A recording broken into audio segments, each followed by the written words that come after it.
नमस्कार, आप देख रहे हैं युवा तक भारत समाचार। विधान परिषद सदस्य श्री मुकेश शर्मा जी, रामचंद्र प्रधान जी, समारोह में उपस्थित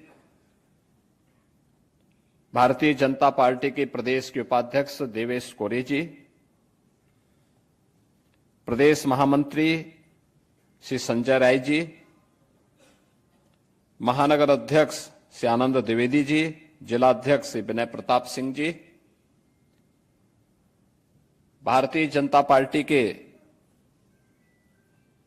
लखनऊ के सभी उपस्थित बहनों और भाइयों, आज भारत माता के दो महान सपूतों राष्ट्रपिता महात्मा गांधी और देश के द्वितीय प्रधानमंत्री स्वर्गीय श्री लाल बहादुर शास्त्री जी की पावन जयंती है। इस अवसर पर इन दोनों महापुरुषों की स्मृतियों को नमन करते हुए प्रदेश सरकार और प्रदेशवासियों की ओर से उन्हें विनम्र श्रद्धांजलि अर्पित करता हूं। बहनों और भाइयों, राष्ट्रपिता महात्मा गांधी भारत की आजादी के एक महानायक के रूप में हम सब उनका स्मरण करते हैं, लेकिन केवल आजादी के आंदोलन के महानायक के रूप में नहीं, बल्कि लोकतांत्रिक तरीके से आचार और विचार में बेहतर समन्वय के माध्यम से, स्वदेशी के माध्यम से, भारतीय ऋषि परंपरा के मूल्यों और आदर्शों को अंगीकार करते हुए हम भारत की स्वाधीनता के इस आंदोलन को एक नई ऊंचाई तक पहुंचाएंगे।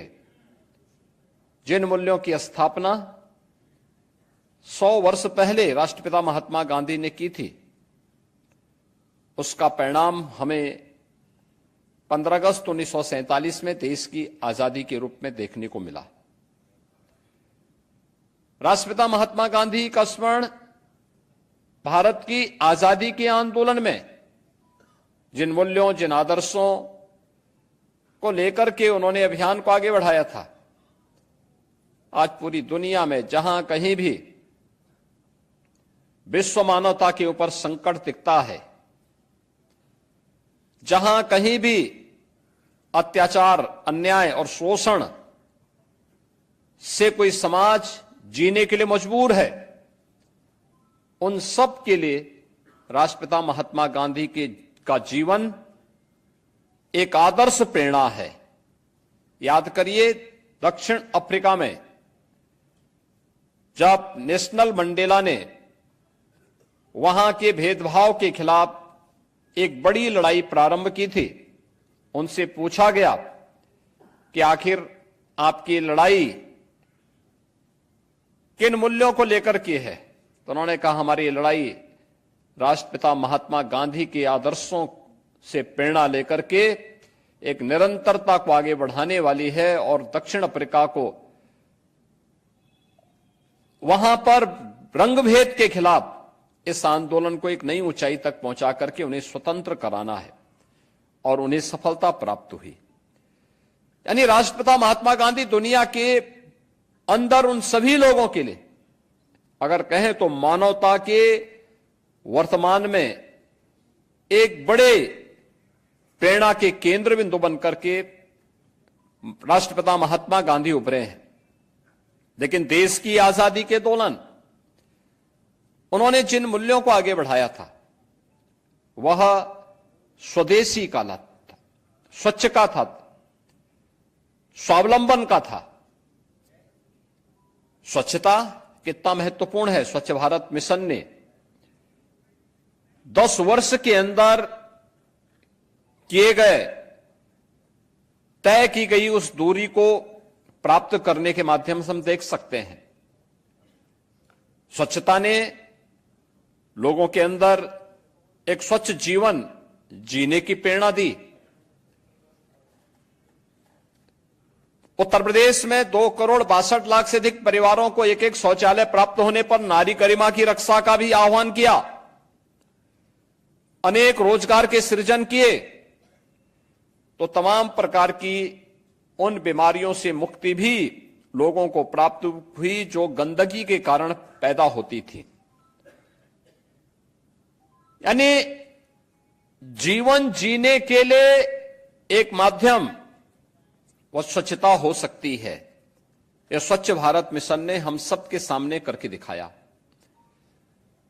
ग्राम स्वराज की परिकल्पना जो राष्ट्रपिता महात्मा गांधी की परिकल्पना थी, आज प्रधानमंत्री मोदी जी के द्वारा आत्मनिर्भर भारत की परिकल्पना को हम सबके सामने, पूरे देशवासियों के सामने रखना,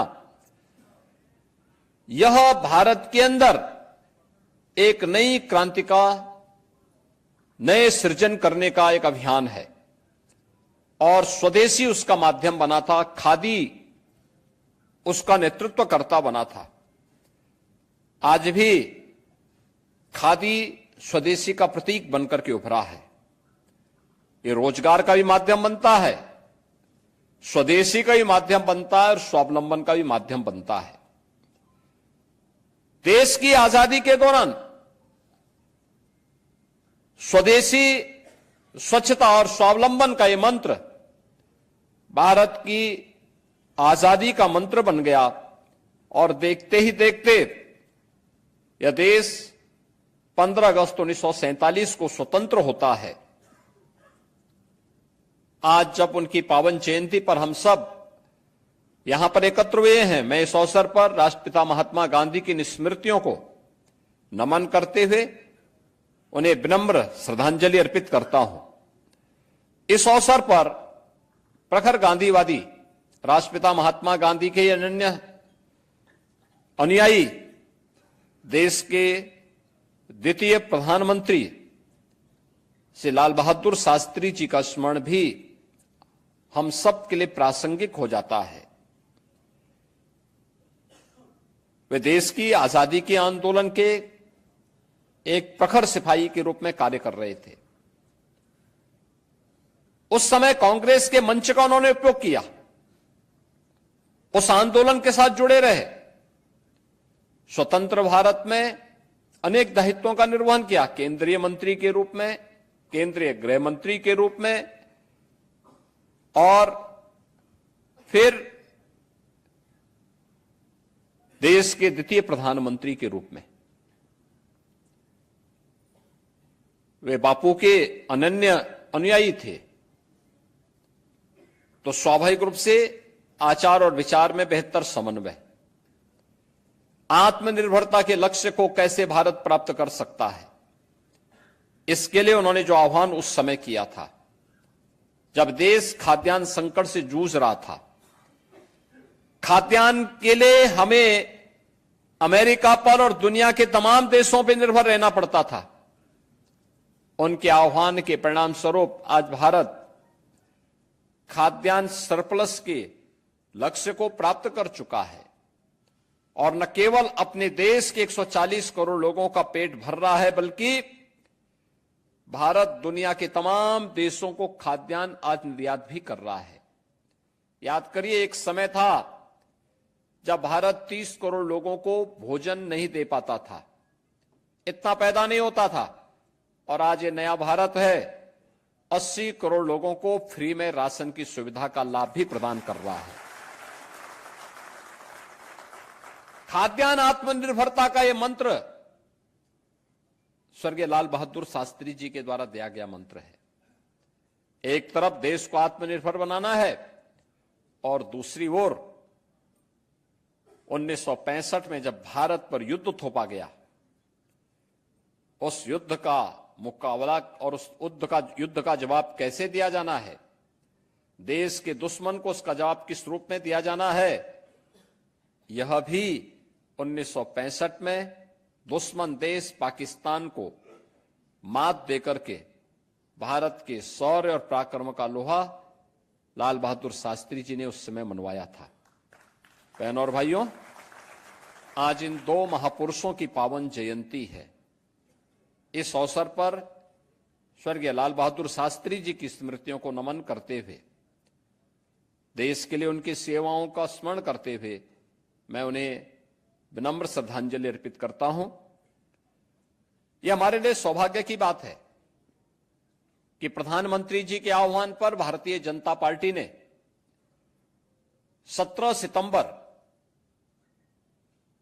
जो इस विश्व के शिल्पी हैं, भगवान विश्वकर्मा की पावन जयंती से, जो सौभाग्य से प्रधानमंत्री मोदी जी का भी पावन जन्मदिन है, जो आधुनिक भारत के शिल्पी हैं,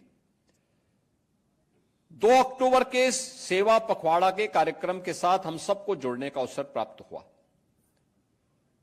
इसमें अनेक कार्यक्रम इस दौरान संगठन और सरकार ने लिए।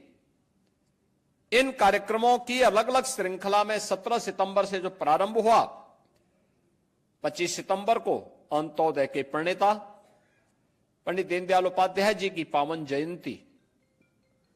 इस जयंती कार्यक्रम के साथ राष्ट्रीय स्वच्छता अभियान के कार्यक्रम के साथ हमें जुड़ने का अवसर प्राप्त हुआ। अन्य अनेक रचनात्मक कार्यक्रमों के साथ हमें जुड़ने का भी अवसर प्राप्त हुआ। और आज गांधी जयंती के अवसर पर स्वच्छता के एक बृहद कार्यक्रम के साथ प्रातःकालीन सत्र में हम सब सहभागी बने। और अब यहां पर जिस महत्वपूर्ण संगोष्ठी के साथ हम जुड़ने जा रहे हैं वह है power with in the leadership, legacy of Narendra Modi. यह श्री आर बालासुब्रमण्यम के द्वारा एक लिखित पुस्तक है, जो प्रधानमंत्री मोदी जी के संपूर्ण व्यक्तित्व को देश और दुनिया के सामने प्रस्तुत करती है। यह केवल एक पुस्तक नहीं है, बल्कि शून्य से शिखर तक की एक उस यात्रा का नाम है जिसे आज ये नया भारत न केवल देख रहा है बल्कि उसके अनुसार अपना जीवन जी भी रहा है। एक सक्षम और विजनरी लीडरशिप में, प्रधानमंत्री मोदी जी के विजनरी लीडरशिप में आज पूरे भारत को इस नए भारत का दर्शन हो रहा है। और इसीलिए नए भारत के शिल्पी के रूप में प्रधानमंत्री मोदी जी को हम सब देख रहे हैं। यह